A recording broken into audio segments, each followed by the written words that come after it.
All around us in the past few days are increasingly blatant examples of the attitude of the powerful towards freedom, specifically freedom of speech. It's my contention that while the actions we see are intimidating, they also crucially reveal the clumsy ineptness, the laziness of those who would rule, in that the methods employed now lack even the merest hint of sophistication. Those with the will and the intention and the desire to govern are revealed by every word and deed as profoundly limited people. And I think the dislike of and anguish over social media is just growing and growing and growing. And it's part of our problem, particularly in democracies, in terms of building consensus around any issue. It's really hard to govern today. You can't, there's no, the referees we used to have to determine what's a fact and what isn't a fact have kind of, been eviscerated to a certain degree. And people go, and people self-select where they go for their news or for their information. And then you just get into a vicious cycle. John Kerry, talking there, amongst friends, so to speak, feeling comfortable amongst his own kind. Kerry, who, I mean, if you don't know, sometime presidential candidate for the Democratic Party, more recently Joe Biden's climate czar, but in any event, a man who's been close to the centre of power for decades. Now, you heard him talk there about people self-selecting sources of information like it's a bad thing. Good God, are those people hearing stuff other than what we're saying, other than the stuff we want them to think? Seems to be the implicit. He talks about how people self-selecting their information make it hard to build consensus, right? Now, by which he means how it's hard now for people like him, for people like them in the World Economic Forum and other fora like it. It's hard to get everyone to believe what the state wants them to believe. And you and me, how all these free-thinking, free-speaking people make it hard for the so-called self-appointed elite to govern. By which he means, what he means by that is the freedom to tell everyone what to do and when, without fear of any voice raised in opposition. He said, there's a lot of discussion now about how you curb those entities in order to guarantee that you're going to have, some accountability on facts, et cetera. But look, if people go to only one source and the source they go to is sick and, has an agenda and they're putting out disinformation, our First Amendment stands as a major block to the ability to be able to just, hammer it out of existence. So what we need is to win the ground, win the right to govern. He's saying this out loud to an audience in company of the sort of people that he approves of, but it's in the public domain, and he knows that. This is jaw-dropping stuff.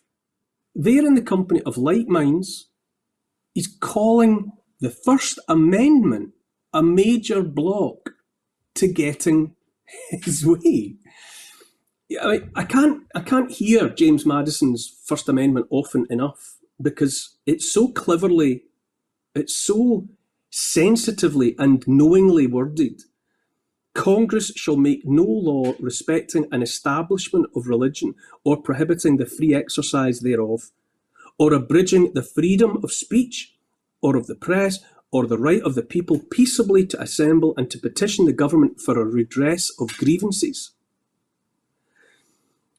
With those words ringing in your ears, let's not forget New Zealand Prime Minister Jacinda Ardern at the height of the so-called pandemic, when she said, "We will continue to be your single source of truth."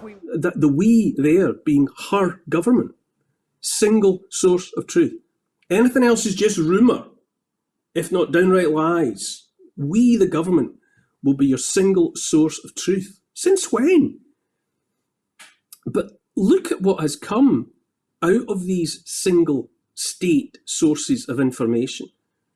The likes of John Kerry predicting all sorts about the climate that never came to pass, unfounded claims, if not downright lies, about the so-called vaccines being safe and effective, when the officials saying as much absolutely knew the jabs would not stop transmission and wouldn't stop you getting ill.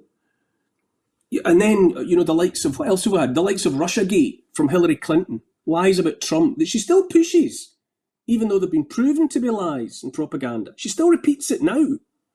The scores of officials from the US intelligence community who got up on their hind legs and testified that the Hunter Biden laptop was a fake, that it was nothing but Russian propaganda. The Hunter Biden laptop was subsequently proven to have been quite the contrary. It was real. And everything on it was as had been revealed hitherto.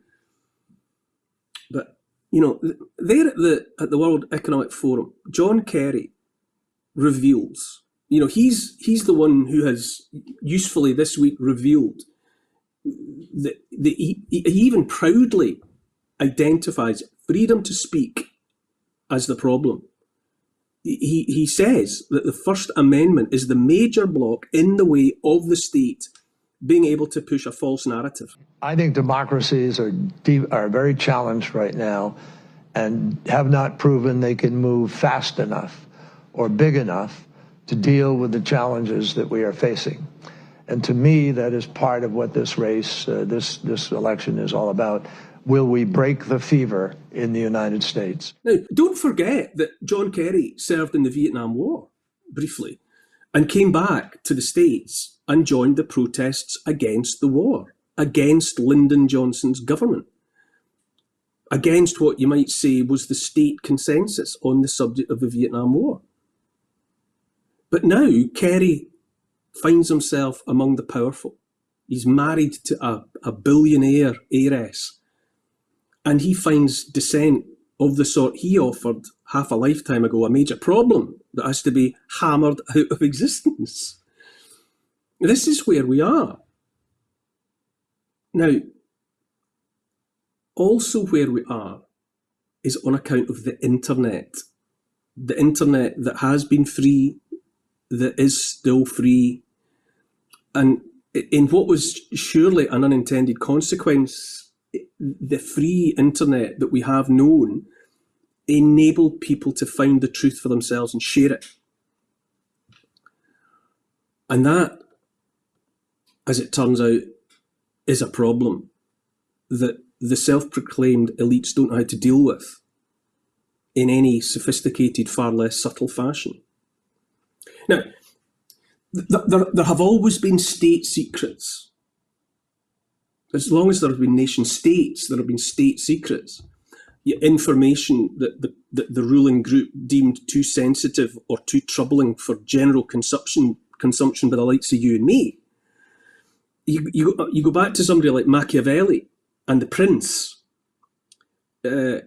Machiavelli makes plain that morality is not necessary for the ruler, or therefore, by extension, is not necessary for the government, for the state.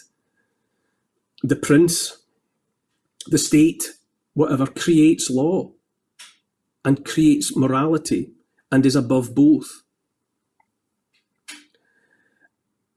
The point of Machiavelli in many respects was that the subjects, folk like you and me, must be controlled by morality.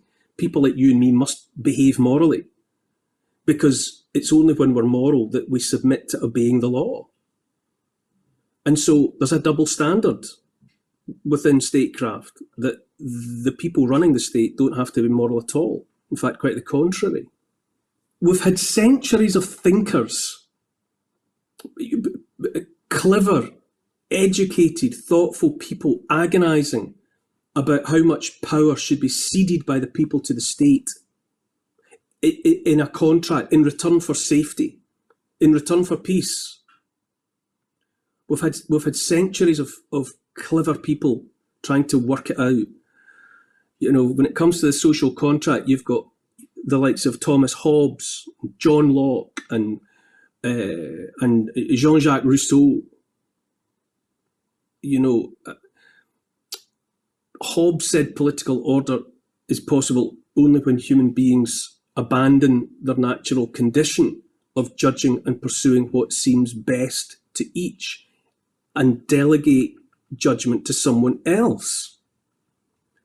And Hobbes said that without peace, humans live in continual fear and danger of violent death. And therefore what life they have is solitary, poor, nasty, brutish and short. So you've got thinkers working it out, contemplating what it is to be a state and govern a state. Until now, where we are now, when you have a powerful class of psychopathic parasites who honestly believe the law only applies to the pesky people. Only the little people have to obey. Only the little people have to abide by morality. The powerful consider themselves to be beyond the law. And this explains the millions of pages of legislation that they draft and pass, because the law is simple, based on variations on the theme of the Ten Commandments, really. But legislation is the workaround. The pages and pages are the way the powerful have found to get around the law and thereby do what they want. Now, that clip of Tucker Carlson talking about the doings and the thinkings of Mike Pompeo of the CIA, erstwhile director of the CIA. You know, he talks about, Tucker Carlson talks about how the files on the John F. Kennedy murder are still withheld from the people. They were withheld by Trump, withheld by Biden, even though the statute of limitations on them being withheld is passed. Secret. There's no living person connected to the Kennedy assassination. It was a couple generations ago. There's no one person whose secrets are being protected. It's an institution, or maybe countries. There may have been countries involved too. I mean, I don't know the answer, but there's clearly something worth protecting. And Tucker spoke there about having been in touch with someone who had seen the documents. And that person had intimated to Tucker that within them, you know, the reason for them being kept secret still was that there was something that was worth protecting. And so Carlson went on TV and said that the CIA was involved in the killing of John F. Kennedy, as he had been told by that person who had seen the documents. And then the next, I mean, that thing about, you know, sitting in his car and he gets the call from Pompeo's lawyer, you know, warning him. He's threatening me. Putting the frighteners on him. You know, that to reveal the contents of a document like that was a crime. And you know, as Tucker rightly says. What about the actual crime, which is murdering a president? Like, you're covering up for that, Mike Pompeo. What did he say to that? And so Mike Pompeo pressed Trump to maintain the secret. And then Pompeo was caught plotting to murder Julian Assange, as Julian Assange has said in the past few days, having broken his silence, finally, after a dozen years in incarceration. You know, as Tucker said, federal employees are not allowed to just kill people they don't like. And yet it's on the record that Mike Pompeo colluded with others to do just that. And yet Mike Pompeo is still out there. He's tipped to be Trump's Secretary of Defense if Trump wins the next election. It is now a matter of public record that under Pompeo's explicit direction, the CIA drew up plans to kidnap and to assassinate me within the Ecuadorian embassy in London, and authorised going after my European colleagues, subjecting us to theft, hacking attacks, and the planting of false information. The law is in the way of these people, just as the First Amendment and the Constitution of the United States is in the way of these people. In truth, it always has been. But their flouting of it and their use of workarounds to avoid it has mostly been kept from our sight. Up until recently, we weren't able to see the depths of what was going on. But here we are in this new era, you know, this free internet that looks like receding into the past tense with every passing day. in which the ins and outs, the reality of statecraft have been revealed to more and more of us. The dirty dealing, the willful lying. All that used to happen in secret, in the shadows, is now routinely exposed on the internet. The game has changed, but the oligarchs and the powerful are still playing the same old game, as though they still have the ability to keep and conceal secrets. I think a lot of it is explained by a theory like betrayal blindness, in which a victim of abuse by a trusted other has so much time and effort invested in the relationship, not to mention trust invested, that to contemplate the reality they're being abused and that they should do something about it is just too much to bear. So it's easier instead to get angry with anyone who tries to tell them their partner, in this case the state, is abusing them. And this, I would say, this is why, even in the face of so much revealed, and so much has been revealed, and so much more is revealed with every passing day, so many huge lies, so many people still are too frightened of contemplating that new disturbing reality, that they just watch someone like a John Kerry or Hillary Clinton and they let the lies slide by like water off a duck's back. So when someone like Julian Assange or someone like Tucker Carlson calls it out, calls the lying for what it is, it's still easier for too many people to blame the messengers instead. The problem, and it's a problem for all of us one way or another until we find a solution, the problem is that all of that behaviour has previously been hidden from the people to a greater or lesser extent.